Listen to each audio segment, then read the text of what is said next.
Hi, everyone. Thank you all so much for joining us today. We'll start by welcoming Hot Bread Kitchen's Chief Executive Officer, Leslie Abbey. Welcome, everyone. We are so thrilled to have so many of you join us and are excited to get started. For the last 15 years, Hot Bread Kitchen has worked to empower women and gender-expansive people by promoting career opportunities and economic mobility in the New York City food industry. And one question we get frequently, why the food industry? So we have many responses to this question, but one we will be focusing on today is that there are vast opportunities within it. The food and hospitality industry accounts for a huge part of New York City's economy and workforce. It has the second highest concentration of workers, representing 21% of all workers in New York City, and that's according to a report by the New School last year. However, as we all know, not all food jobs are created equally. So our goal here at Hot Bread Kitchen is for our members, and we call our participants members, once a member, always a member of Hot Bread Kitchen, to thrive in quality jobs over the long term and work in places that meet their needs: financial stability, benefits, consistent schedules, a sense of accomplishment and belonging, and a path to mobility and career progression. Having partnered with hundreds of employers, we've seen how strong operations and culture can impact our members' careers and lives. We also see the challenges that business owners and operators face that stand in the way of creating good jobs. So we've invited you here today to share our findings from our Quality Jobs Initiative. This is our program that works directly with food business owners and operators to promote high quality jobs. The panel of experts you'll hear from will share knowledge and best practices for creating good jobs in this food industry and the social and economic impact that quality jobs in the food industry can have on all of New York City. In a moment, we'll screen a short video where you will hear from Carlos, an employee at KJUN restaurant in Midtown Manhattan. KJUN's fantastic leadership participated in the Quality Jobs Initiative, and they will speak about their work and approach to good jobs later on in this event.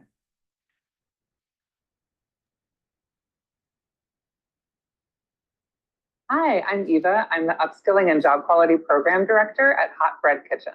Hi, my name is Carlos, and I am working in the KJUN, and I am been 2 years here. So Carlos, Yes. what do you like about working at KJUN? The KJUN is a fun restaurant, and I like doing events.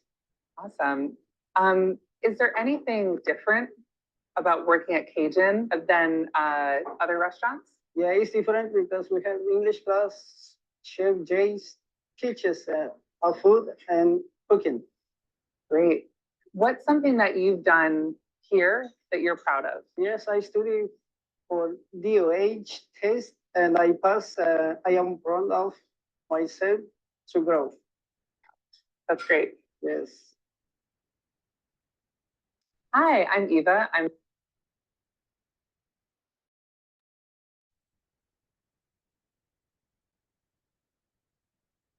Hi again, I'm Eva, the Upskilling and Job Quality Program Director at Hot Bread Kitchen. So now that you've heard from Leslie about the origins of the QJI and also from Carlos about his experience working in a quality job in the food industry, I'll present some findings from the work we've done so far, and then we'll have a conversation about good jobs with our panelists and a Q&A from the audience. Please add any questions you have throughout the event to our Q&A box in the chat. But first, what is a good job? Our partner in this work is the Good Jobs Institute, whose mission is to help companies thrive by creating good jobs. Their executive director is Sarah Kalloch, and she'll be moderating our panel today, so you'll hear from her directly in a little while. The Good Jobs Institute defines a good job as meeting basic needs and higher needs. Basic needs include pay and benefits, stable schedules, and a path to career development. Higher needs are things like meaningfulness, personal growth, belonging, and recognition. Drawing on years of research, they recommend specific operational choices to improve employee retention, which generates significant cost savings for businesses while benefiting workers. Since 2022, we have worked with 24 food businesses. For our inaugural cohort, 12 bakeries gathered to learn about job quality frameworks and tools, share common challenges, and learn from each other. They participated in peer consulting sessions and worked with Hot Bread Kitchen staff to set SMART goals and implement changes based on those goals. After completing the first cohort, we decided to recruit restaurants. So restaurants face unique barriers that stand in the way of job quality, and the aftermath of COVID-19 highlighted their need for support. We held meetings for participants to connect as a group, and we also worked one-on-one with each operator to identify challenges and operationalize systems. One important addition in the second year was our job quality toolkit. So that included a self-evaluation and templates for training materials and other human resources documents. One thing we heard again and again from program participants was that having an accountability buddy to help them stay on track with their goals and timelines was crucial. Leaders also valued having a community of peers with shared challenges and experiences. The businesses we worked with share one important trait. They care deeply about good jobs, and they want to take advantage of all the tools available to foster the best environment for their teams.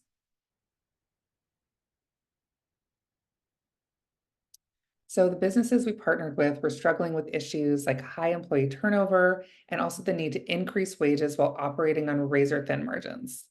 They wanted to keep their best employees and train their teams to perform at a consistent level and also offer clear paths to career development. Managers and owners needed help. They needed to be able to delegate to key team members and get out of the weeds so they could focus on expanding their businesses and increasing revenue. To address these challenges, program participants used our toolkit to develop training materials, performance reviews, and clear job descriptions. They came up with innovative solutions, for instance, asking their staff how far in advance they wanted to receive their schedules, and calculating the productivity of experienced bakers to make a case for merit-based raises. The businesses we worked with reported improvements in staff morale, product innovation, and increased retention, consistency, and revenue. One of the bakeries was Colson Patisserie, and they created a new training manager position, and they also sought input from their staff to retool one of their tricky bread shapes. These changes enabled the businesses to retain their top-performing team, and their manager gained the necessary bandwidth to bring on a new client, which grew revenue by 13%.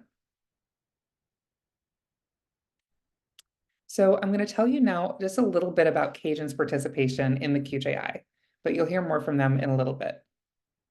KJUN was already excelling in employee retention, and the restaurant was very busy and well-regarded in the media. Entry-level staff members were performing at a high level, but there was no one aside from Jay and Neil who could perform administrative tasks without supervision or take charge of the kitchen when Jay wasn't there. Jay and Neil were already starting to think about expanding their business, and they needed time and capacity to pursue new opportunities. They wanted to build a strong foundation with systems in place to streamline future growth. And with our help, KJUN created training and onboarding materials, and they implemented performance reviews. This then empowered their staff to take on new responsibilities, master new skills, and advance within the company. New staff is now being onboarded more smoothly, and Jay and Neil can focus on the big picture. While we've been operating this program over the past 2 years, we've seen that small incremental changes can have a major impact on job quality and business performance. Improving existing systems or creating new systems can go a long way towards boosting retention, and that's crucial to long-term financial health. At this time, I'd like to welcome our panelists for our discussion to turn their videos on. Our panelists today offer a diverse range of perspectives. They hail from nonprofit, small business, corporate philanthropy, and government entities.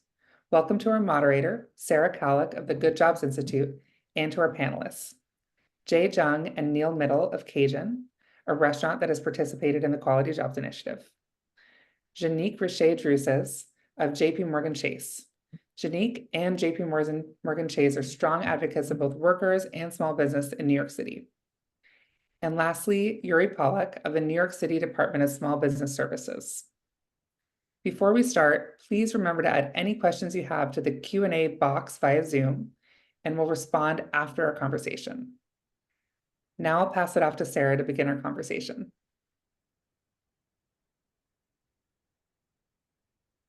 Thanks so much, Eva. So thrilled to be with all of you today. Hot Bread Kitchen is such a catalyst for just amazing things in the New York food industry.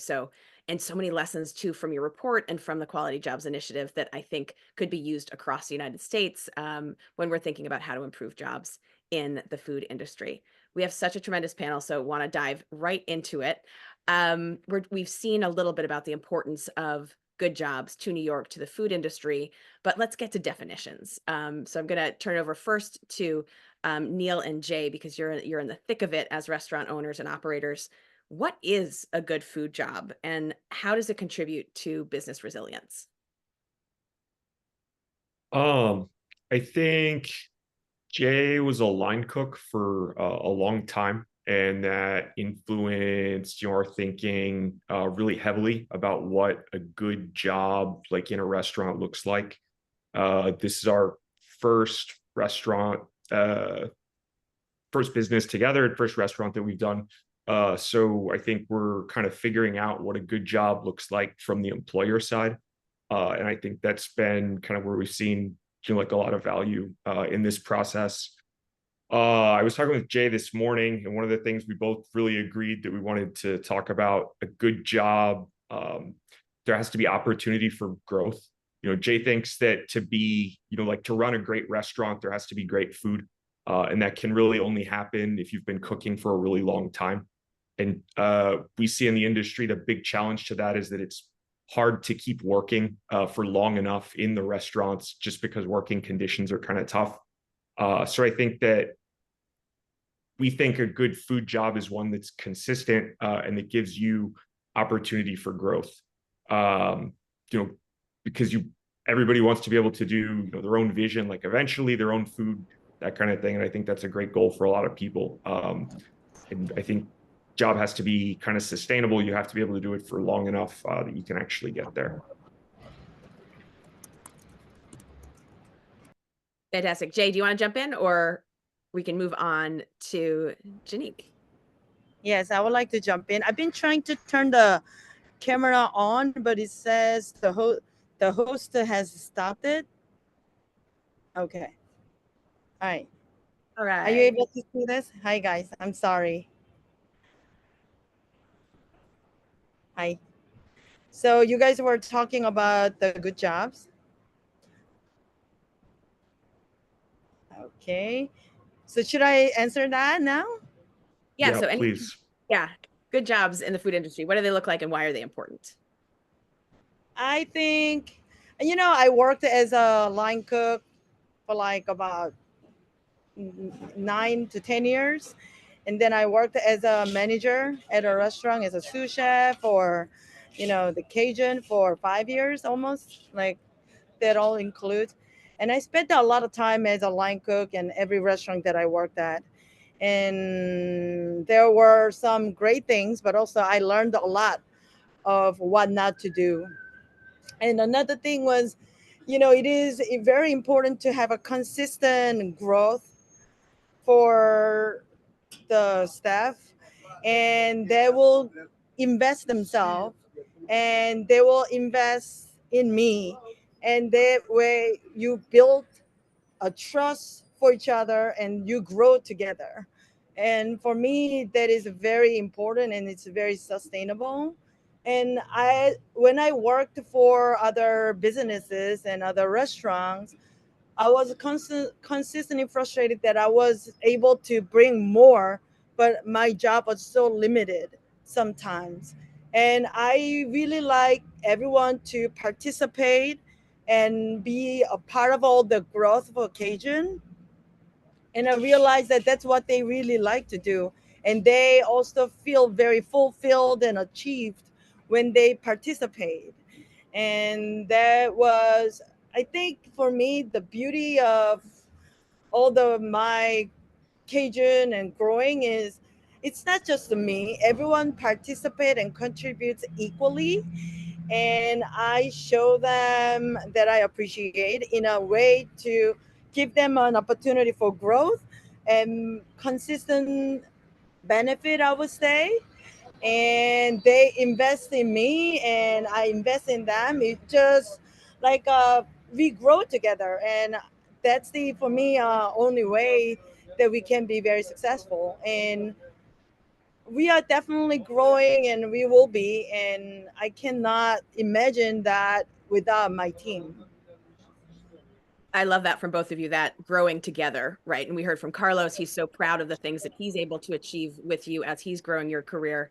And you can't grow KJUN if you don't have a great bench of people who are ready to help you grow your business. So I love that growing together. Jeanique, anything from your point of view? What makes a good food job, and why is it important for businesses? So, thanks for asking that question, Sarah. I think I'm going to approach it from a different perspective, from a financial perspective. It is important to have good food jobs because turnover is expensive for a small business owner.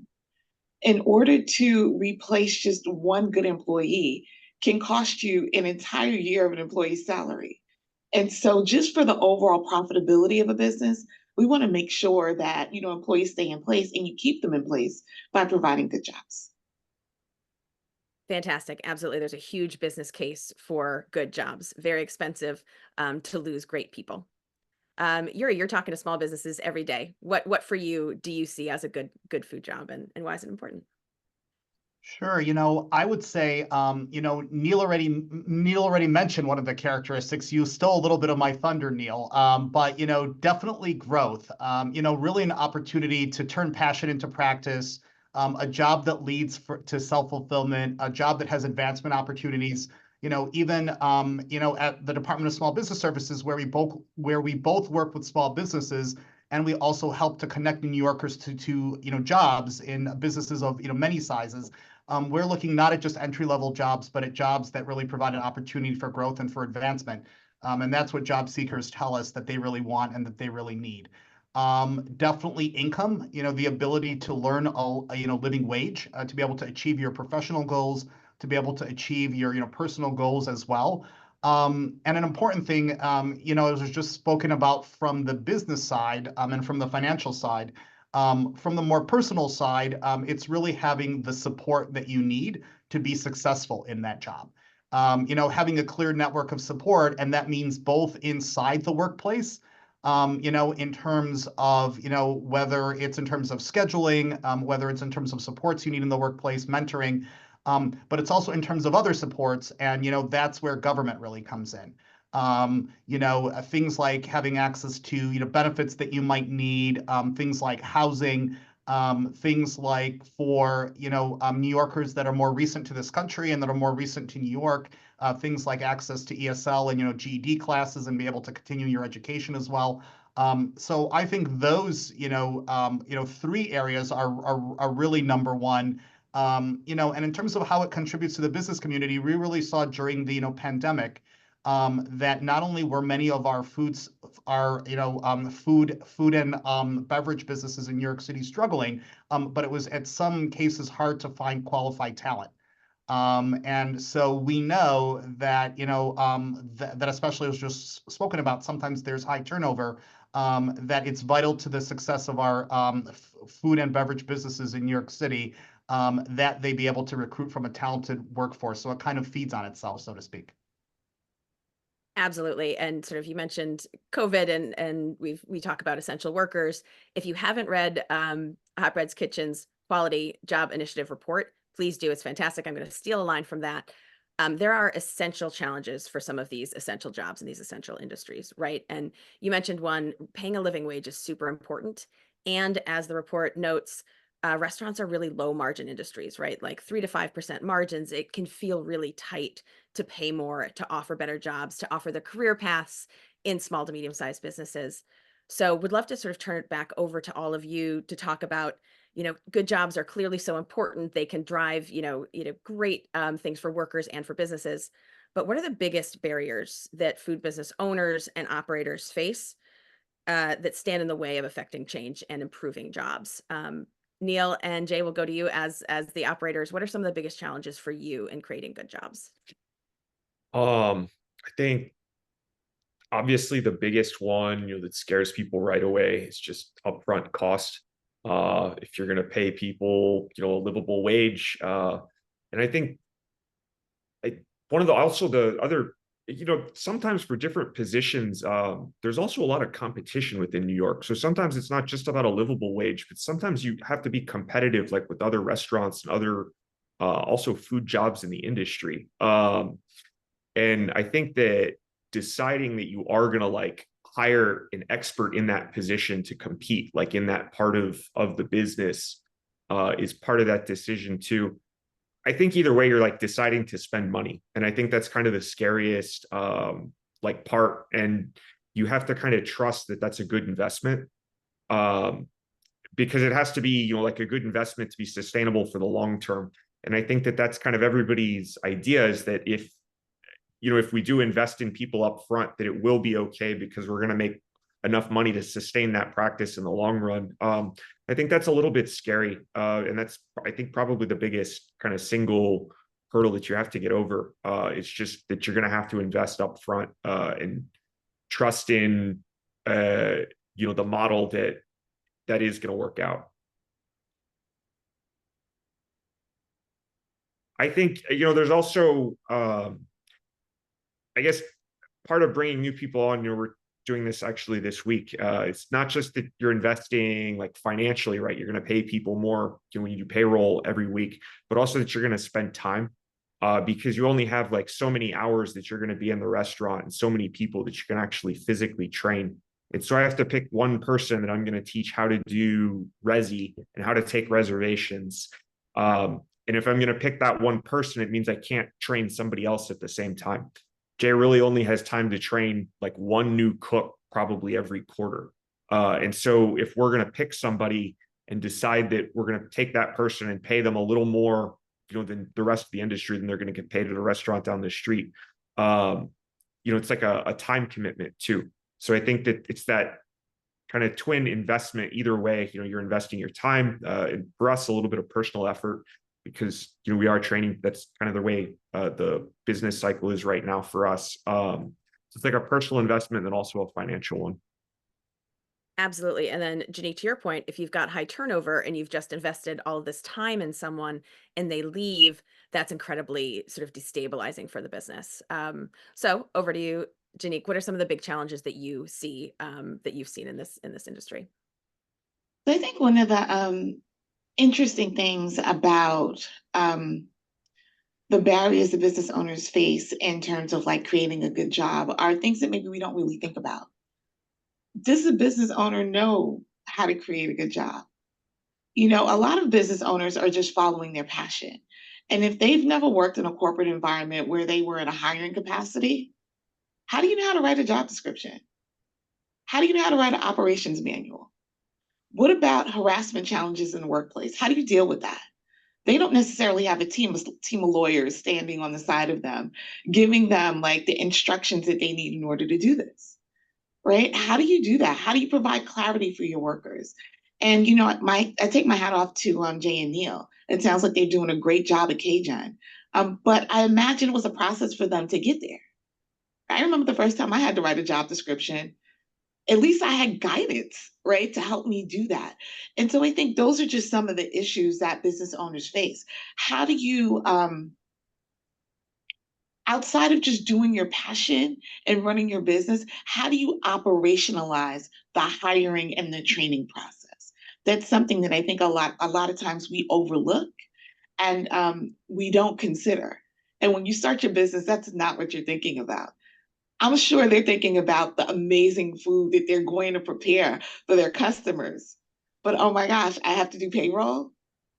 What is the job of a line cook? What is the job of someone who's at the front of the house? How do I define it for them, especially if they have no experience? So that's what I'll put there. Yeah. So to anyone in HR, you followed your passion into HR. Most restaurant folks are following their passion into food, right? And so there's so many other things that go in, and where's the support to help make sure that you've got all of those sort of technical skills in there as well. Love that. Yurij, what do you see as some of those big challenges to creating good jobs? Sure. So as I alluded to, earlier, SBS is a unique agency in that we not only help job seekers find jobs and businesses recruit for their open positions, but we support businesses overall, and small businesses in particular. We help support their growth throughout the city in various ways. One of my most unique experiences, I've been on the job about a year, and last fall I had the opportunity. We just sometimes do outreach into the communities just to see what's going on, and we set up shop. And I went on what's called a neighborhood walk or a corridor walk with our Business Express Services team, or BEST. And we visit businesses just to see what's up, just to check in. And one restaurant that we visited, I will never forget. This gentleman was this brand new business owner. His restaurant was open only a couple months. He was talking about, and I know I won't get in trouble for saying this because a lot of government officials agree, the ridiculous amounts of red tape that exists in order to be able to open a food and beverage business in New York City. Something like, there are different permits you need to get for your oven. It needs to get inspected by the fire department. There are health department inspections. There are different premises licenses. If you need a liquor license, that's a whole nother process. So, I really think, that, those are some of the biggest barriers just to getting off the ground and then staying in business, staying abreast. A lot of folks are talking about now, and there's been a lot of work done by the Adams administration to streamline things. But even recently with the, sidewalk dining and everything that entailed, and the changes in regulations there. So, I think there are a lot of regulatory challenges in terms of keeping, first opening, staying abreast of the regulations, staying open, making sure you're in compliance with all these different rules. And, from SBS's standpoint, from the Department of Small Business Services standpoint, we do have teams that help with that, like the BEST team. If you're opening a restaurant, for example, they will help bring you through all the steps. If you're having problems with a particular part of the permitting process with a particular agency, they know the right people to contact to streamline things. We even do mock health inspections as well. So, if you're opening a restaurant, or if you're an existing restaurant and you say you're not as familiar with those grades that are put in the window, or kind of how that whole process works, or what the inspector happens to be looking for, we have individuals, some of whom used to work at those inspectors for DOHMH, that will bring you through the process, so you don't have to face it for the first time. So, I think there are a lot of those regulatory and government barriers, and I think government can do more to streamline. I think the Adams administration has already done a lot, and of course, SBS is always available to help our food and beverage business owners navigate through those things. I love that. I mean, there's so much that goes into starting a business. Regulations are great for safety, and they're hard to navigate. So how do we help business owners do that? Eva, you have been leading this quality jobs work. You've talked to so many restaurants who are on this journey. What are some of the big challenges that you hear as they try to shape good jobs? Absolutely. And I think Jeanique made such great points about, restaurants don't traditionally have human resources departments. They don't have that kind of infrastructure built in, or that expertise a lot of the time, especially smaller businesses and newer businesses. And that hasn't been something that restaurants have traditionally valued and taken advantage of. And so I think it's really a matter of both a lack of training and expertise in some scenarios, where people could really benefit from more knowledge about best practices for leadership and about administrative practices. And also just very simply, time is a huge commodity in all of our lives, of course, but in restaurants particularly, because there's always something to do. There's always, food to be prepped. There's guests to, interface with. There's your team to help with, this or that, especially if you're open for breakfast, lunch, and dinner. There's always something to do. And so finding that time to really sit down and not just do those day-to-day tasks like payroll and making the schedule, but to really look at this bigger picture and, okay, let's take time to, for managers to connect individually with each employee and talk about their growth, and to write those job descriptions and those training materials can be immensely challenging. And so, just to kind of recap that, it's the time and the resources to be able to do it, and it's also this mentality shift that this is worthwhile, and being able to, like you do at the Good Jobs Institute, Sarah, kind of lay out the reasoning behind this and why it's actually a good use of this very, very precious commodity of time. Absolutely. On that theme of time, Jay and Neil, you chose to join the Quality Jobs Initiative at Hot Bread Kitchen, and that takes time, right? You're learning from experts. You're joining this cohort. You're supporting your peers. Why did you choose to join the Quality Jobs Initiative, and what has it provided for your business? What have you gotten from it? I will say, I think we decided to join initially probably because we knew personally some of the people involved with like Hot Bread Kitchen, and Jay knew Eva. They, I guess, kind of professional background. People knew each other. I knew that when you're starting a business, you get approached just by tons of different people, just for tons of different reasons. Potential vendors, potential partners, people who want jobs, people who want to sell you things, or want you to sell them things. So when you're kind of sifting through them, I think that the two things that stood out about Quality Jobs was that we knew some of the people involved, and that it aligned with what we were trying to do anyway. I liked what the initial emails, kind of the information we heard. I thought, oh, like some of this seems like it clicks. I have not worked in restaurant industry before. I had like a legal and military background when I was young. And some of what I was hearing from Quality Jobs Initiative sound more in line with kind of modern hiring practices in the rest of the world. And that was something, I knew Jay personally before, we did restaurants together. And I thought that kind of made sense to me that, there was some opportunity for change in the restaurant industry. And I kind of thought that, this was a great opportunity. We were a small business now, and it made sense that it was kind of time. It was a great time to bake that model into the company DNA, basically, before we grew and it got really difficult and really expensive to change. And I thought we were at a small enough stage that it kind of made sense to do now. And try to actually write it into the training documents. And so we're kind of working on that now. I feel like it's going well. I love the idea of building that into your DNA, right? So it's just part and core of what you do. That's fantastic. I love that. Jay, jump in anytime if you'd like. I know also there might be actually things happening in the restaurant, which is again a challenge with restaurant work, is it never ends, right? But I love that DNA. I mean, food work is also built into the DNA of New York City.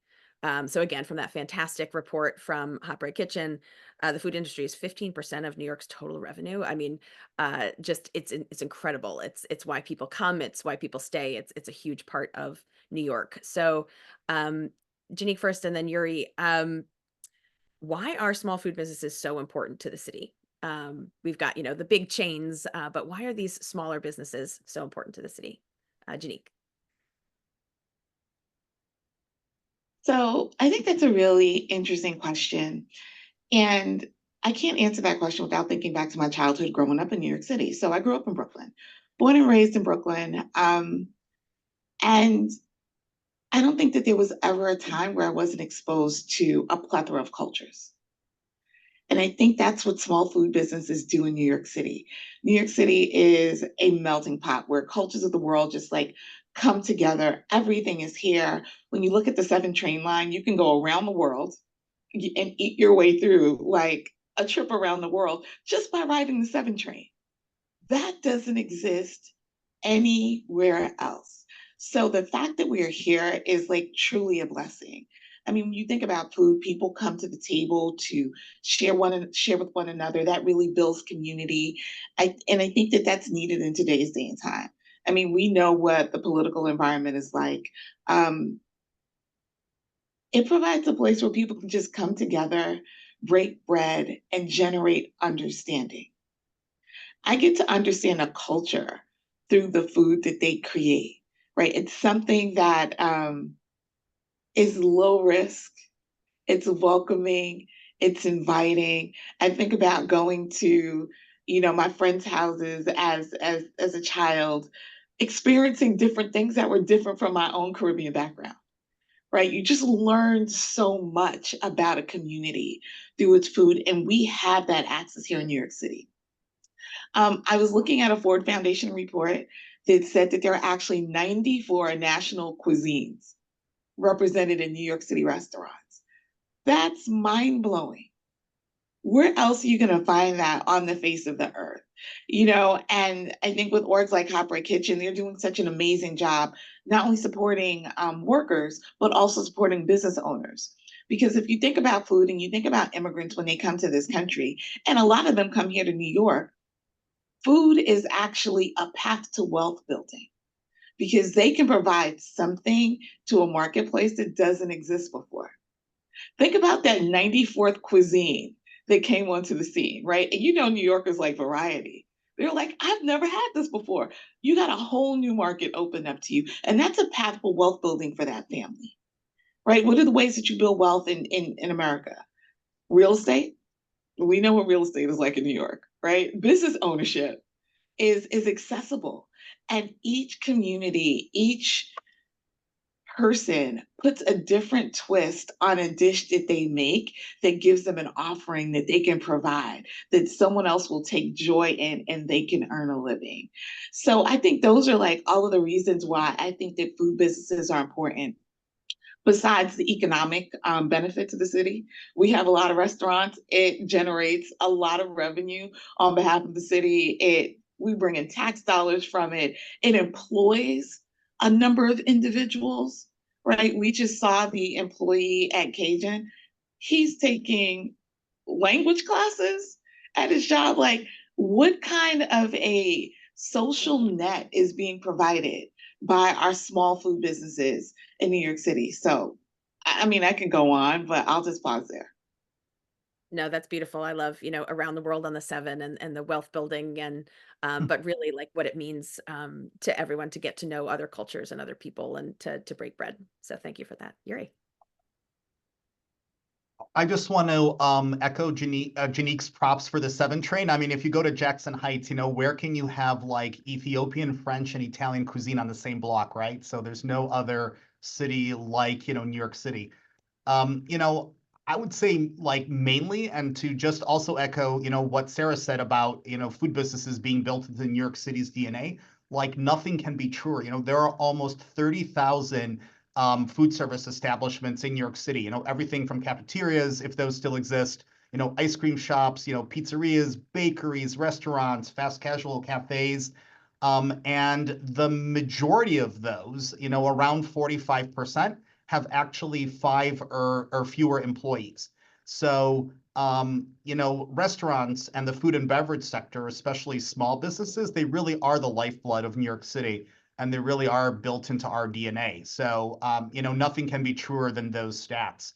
If we also think about tourism, many of us who lived here, I've lived in New York City for about 20 years now, so I think I can qualify. Can we all agree that I qualify as a New Yorker at this point, even though I'm from upstate originally?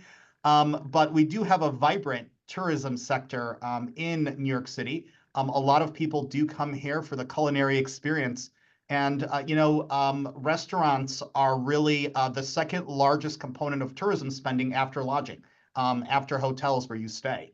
And, really like among the things that makes us, New York City, a top destination is all the amazing restaurants and all the amazing food service establishments that we have. And I also think that it can't be understated in terms of the role that food businesses have in really creating opportunity and boosting community in New York City. So one of the things that I've been focused a lot on over the last year is making sure connecting our New Yorker, our immigrant population with jobs, especially our recent migrants and asylum seekers that have come here to our city. And it's an interesting statistic, restaurants have, in the United States, restaurants have the largest proportion of owners, of business owners that are born outside the United States, close to 30%, as opposed to just 14% of all other businesses. So they're really a means to build generational wealth. They're a means to build upward mobility.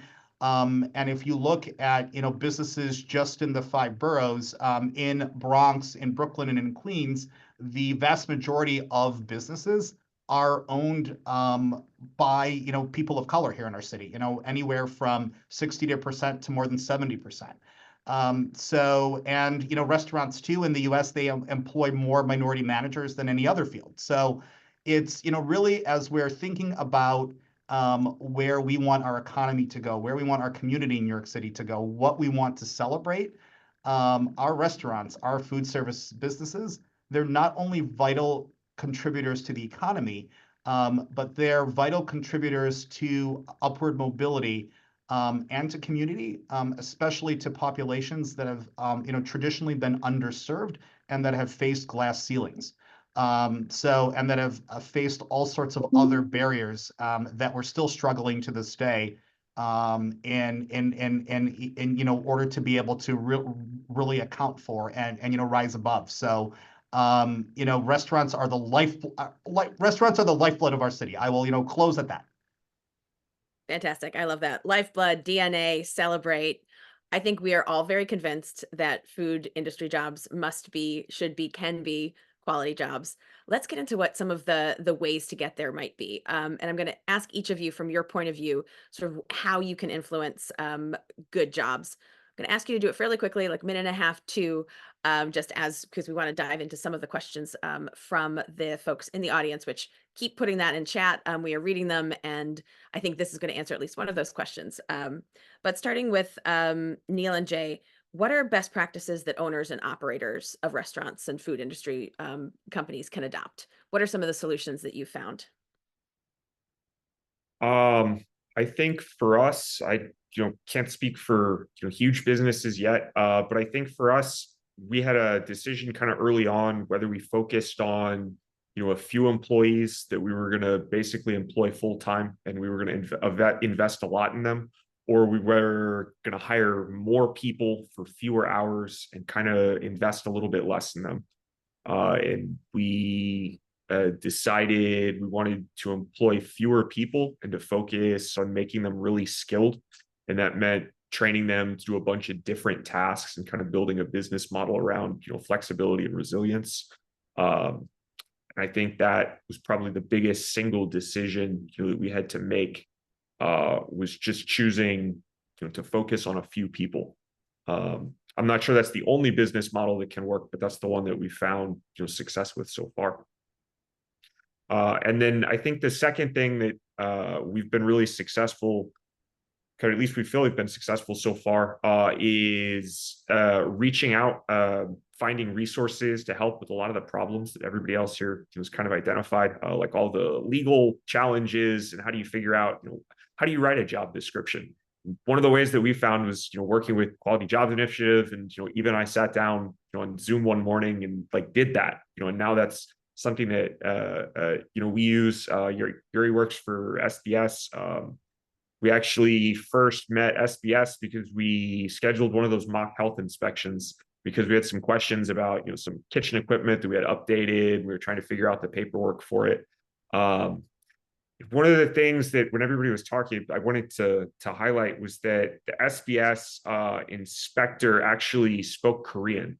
And that was extremely important for Jay to be able to have that conversation in the language that she grew up speaking and that she was comfortable, doing day-to-day business, that kind of thing.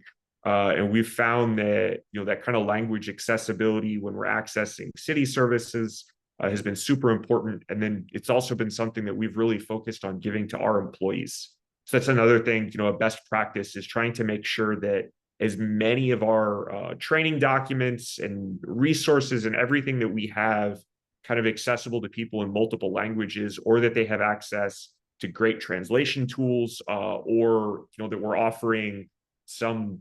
Jay really focuses on always offering an opportunity for growth. So we think if we expect people to communicate professionally in English with guests one day, we have an obligation to them to help them get there. So that sometimes means language classes or helping them, make enough money that they can, take time off to study on their own, that kind of thing. So I think, reaching out when we don't know an answer, trying to reach out to the community and finding somebody that does, definitely kind of a big picture, but best practice.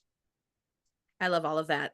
More full-time workers is counterintuitive, right? Because there's such peaks in the restaurant industry. How can we're going to have lots of part-timers. But like you said, if you cross-train, if you think about how to smooth your operations, you can really invest in very stable jobs for people, and they will also invest in stability for your business. So I love that. And a huge shout out to Yurij and all the resources that you provide. So I'm going to pop over to you for the sort of next solution set. What policies should New York City consider to improve access to good jobs? Sure. This is something that I can, talk about forever, but, some policies that we already, have in place, we implemented, 10-year food policy plan a couple years ago. So, some things that are already doing, like strengthening protections for, food workers, exploring innovative ways to improve pay and benefits. Something I was talking about earlier, really supporting small food businesses by streamlining regulations and enforcement, something that Neil just talked about, supporting innovation. And really improving access to training as well. We already have with Hot Bread Kitchen, the first course program that helps to treat line cooks through an 8-week program, expanding programs like that. Working more closely with businesses to expand training programs that they need. We have something called the customized training program that Black Seed Bagels, which is one of your partners, which is one of HBK's partners, participated in, where businesses can come to us and propose training for existing staff, whether it's on point of sale terminals, things of that nature, food preparation, food safety, cleanliness. So expanding those types of opportunities. And I think, perhaps most importantly, is that government really needs to involve business owners, especially food and beverage business owners, more in both policymaking and program planning. So we're already starting to do some of that. We held a large job fair in Upper Manhattan back in March. Andrew Riche from the Hospitality Alliance partnered with us. We were able to talk to many restaurateurs and other food and beverage owners across the city, and kind of get them involved in that. And as we're looking at developing more training programs in the food and beverage sector, we really need to involve businesses in them to make sure that our training programs provide what they need and that our policies around good jobs and supporting small businesses reflect what they need as well. I love that. And I love that some of your practice health inspectors, right? So they know what needs to happen and they've got a real sense of that. So talking to businesses and involving them is fantastic. Jeanique, I'm going to turn it over to you, and I'm going to add a question from the audience into this question. So sorry, we're off-roading now. You're at JP Morgan Chase, and you're also sort of in the philanthropic world. What can philanthropy do, and also what can financial institutions do to better support small businesses? Thanks, Sarah. We're on the same wavelength because I was going to integrate that answer into my answer anyhow. So I'll start by saying, when I first started this role 8 years ago, I came on board to lead the small business portfolio here at the foundation. Now I lead the Northeast and Mid-Atlantic. But one thing that was really, that took me aback was that there were only 4 funders in New York City that supported small business development. That's mind-blowing.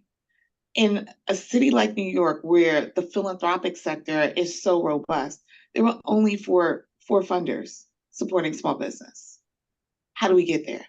And so I think one of the things that we need to do very tangibly is what we're doing right now, lifting up the voice of food workers and small business owners, right? Because we don't really hear from small business owners. We hear a lot about workers' rights.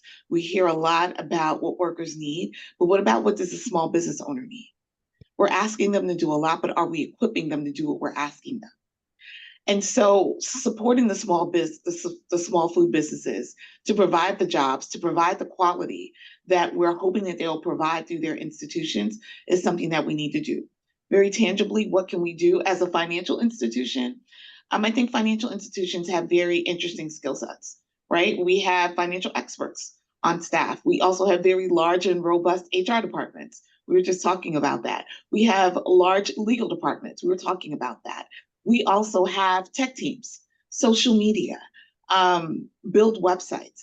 And so I say for not only financial institutions, but for other corporates in New York, lend your expertise to the small business owners. So here at JP Morgan Chase, we have a new category of employee that we created as a part of our $30 billion racial equity commitment. We call them small business consultants. They are out in the community right now providing financial coaching free of charge to small businesses. And you do not need to be a client of JP Morgan Chase to access this resource. So one-on-one small business coaching to help you operationalize your business, because that's what we're talking about. We're talking about helping small business owners operationalize the passion they have. KJUN can cook the food, right? They wouldn't be here if they couldn't. But how do you help them to operationalize? How do you help them to run with the efficiency of a corporation? Secondly, I mentioned that there weren't a lot of funders in the small business space. And so we took the lead, we created a report, and we took the lead of creating a New York City Small Business Funders Collective. That collective now has about 10 other funders as a part of that collective. Many of those funders had not funded in the small business space before.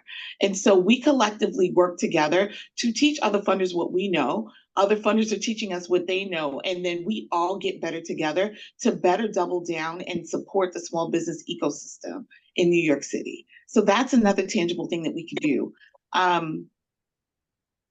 Yeah, I'll pause there. Those are two, I think, takeaways that we can do. We can lend our expertise as corporations to support the small business owners. We have employees, employee volunteerism is big. Let's do that.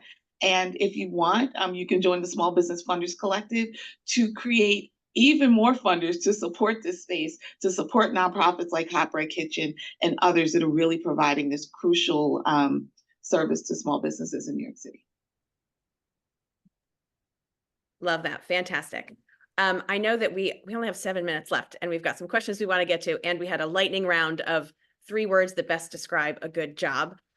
So I think what we're going to do is, panelists, pop your 3. I'm going to ask Eva for her 3, and then everybody else pop them in chat, and then we're going to immediately go to some questions from the audience. But Eva, what are your 3 words for a good job, a good food job?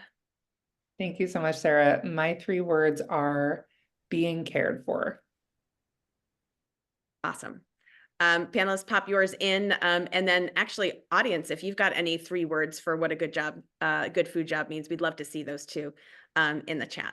Fantastic. So we have a couple of questions from the group. The first one is, would love to hear more specifics about the training initiatives implemented in partner businesses. So that could be Eva, Neil, Jay, anybody who has some sense of those great training initiatives. So I guess I could think of a couple different examples. We try to provide language classes for everybody at KJUN. Most of our employees want to attend. We encourage that. We started doing that. One of the big reasons is because we want everybody to pass their food safety certification. So here, for everybody who's not familiar with DOH, restaurant regulations, you always have to have somebody in a restaurant kitchen who has like a food safety certification from issued by one of the NYC like local agencies. So to us, it's important that our low-level kind of employees, all the line cooks, have that sort of training. So we have a training program aimed at getting all of them certified on their own. So we encourage that. We try to do a lot of encouraging education, team building, that kind of thing, like outside of us. We provide access, help, funding for that. I think we had kind of small team right now, only about a dozen members, to kind of try to tailor most of the training programs that we do to what people need individually. And then we go from there. I'll jump in super fast. So, a few things that we've seen. One of the restaurants we worked with made a wine training program so that their employees could boost their sales and then boost their income through that. And also just have more consistency in kind of the guest experience.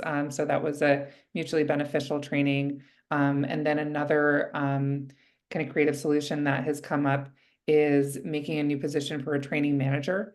So just that if there's one manager who's in charge of, the kitchen and the hiring and everything, it can be hard for that person to really devote their time to like day-to-day on the job training. So, being able to create a position for a training manager enables that person to have an opportunity for growth and for the new employees to really get that support that they need.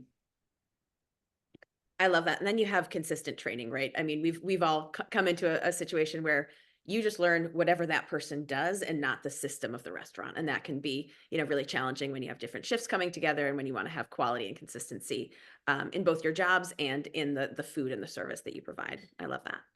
All right. I think that we have 3 minutes left, and I think we may have to wrap it up here.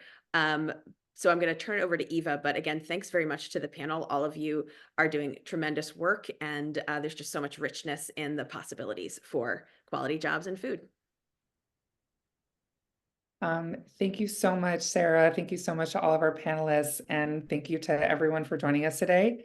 If you're interested in getting to learn more about the Quality Jobs Initiative or getting involved, please reach out to us. You can reach out on our website or email us at info@hotbreadkitchen.org. And also just one final shout out, if you haven't tried KJUN already, or even if you have, please visit them. Their food, I can attest, is some of the best in the city. So this was so much fun, and hope we'll do it again soon. Thank you, everyone. Thank you. Pleasure being here. Thanks, everybody. Thanks all.